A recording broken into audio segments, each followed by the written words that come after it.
Generation's moral imperative to take responsibility for what our children learn.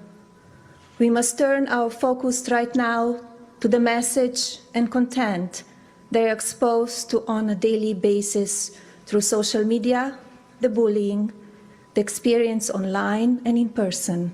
That was the First Lady, Melania Trump, speaking at the UN yesterday about cyberbullying. So how did the left, how did liberals react? Well, they attacked the First Lady online. During an interview, Hillary Clinton even took a shot at the First Lady for not doing enough. Really? Joining us now, Fox News contributors, Tommy Lahren.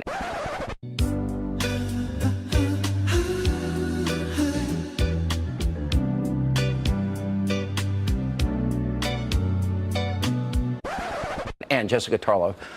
You know, if this ever when we criticize Michelle Obama, conservatives, when she injected herself into politics and said, for the first time in my adult life, I'm proud of my country, the left went nuts. They made fun of Melania's shoes, what she wears to Hurricane Harvey aftermath. Where's your side defending women here? Right here. You're it? No, there are a couple of us out there. Hillary Clinton didn't. No, well, the point that Hillary Clinton made was a policy point, and I think that's completely sound. Don't pick on her outfit. It also was fabulous. But Melania Trump picking up cyberbullying as her patron saint cause after what Donald Trump tweeted even just last weekend, right? The golf swing and the golf ball hitting Hillary in the back. Really? Are you that humorless? Are you really that humorless? You really laughed at that? And if that had been a conservative, it happens. If the golf ball had gone just look at pictures about me. It's I laugh funny. at you all the time on the internet, oh, for great. sure. You know what? I don't think Tommy gets hit harder than me.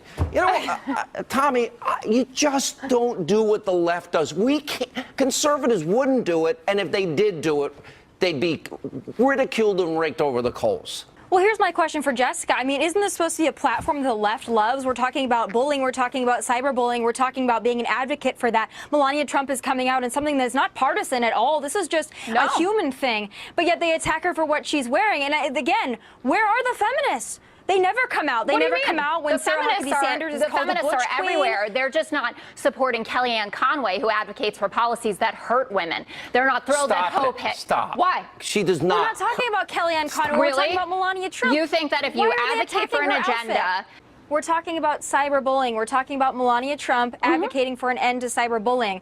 But yet the left goes after her and they ridicule her. And I don't see the feminists coming out saying, hey, leave a woman alone, leave an empowered female alone. I don't see the feminists doing that, Jessica. I don't. Look, I've seen a lot of... Thank you so much for having me. I've seen a lot of your clips and I can't help but think whether you actually mean half the things that you say and whether you're just trying to get attention. Do you actually believe in what you say, or are you just trying to stir the pot?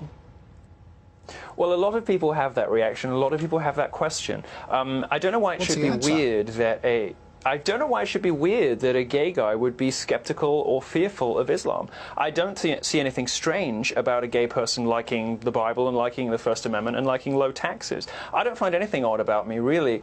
In order to find me peculiar or strange, or in order to think that perhaps I'm putting it on, you have to sign up to this idea of identity politics, which suggests that just because somebody is black or gay or a woman, they have to have particular political or ideological positions. I reject that idea. Well, I don't care whether you're gay or whatever. I'm just saying, you know, some of the things are just so outrageous, and the way you put them, I think, is he like a real-life Borat that's just out there to make fun of everyone and what do you think is outrageous?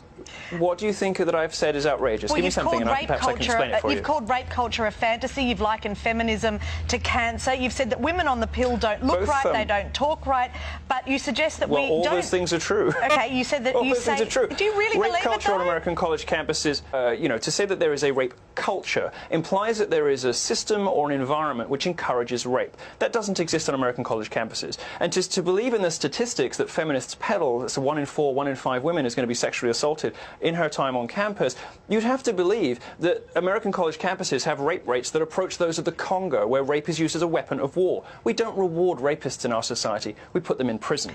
On the feminism question, women agree with me. 4/5 of American women do not describe themselves as feminists, and just 7% of British women describe themselves as feminists. I would imagine that Australia, being a very sensible country, would share those views too. It's only journalists who insist on political positions and insist on feminism in public. Actual people at home agree with me. I've heard you say that with almost every interview that I saw you do. But on your statement... Then you should ask different questions, darling.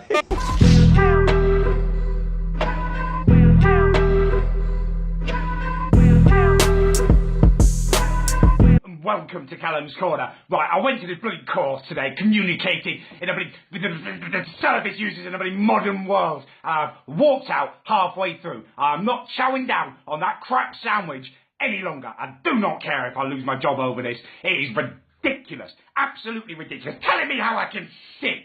Oh, legs together, pancaking my bloody testicles, so I feel faintly nauseous all the time. You'd like that, wouldn't you? Honestly, it is pathetic.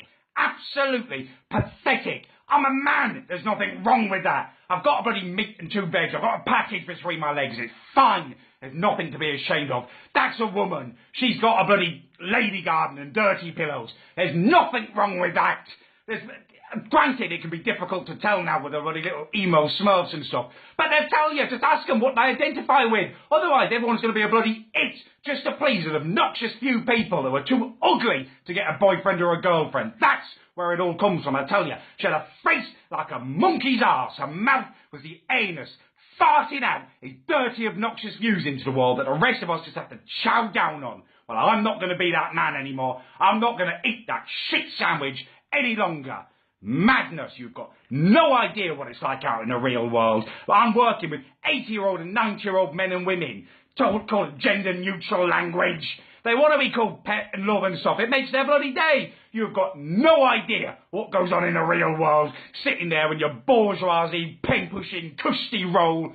Shit goes down in my job. Literally. You, feminist bint, could not handle it. I'm not naming any names before you start getting all bloody litigious, but you know who you are, and you can kiss my hairy arse. I do not care if I lose my job. It is worth it just not to eat this crap anymore. Idiot.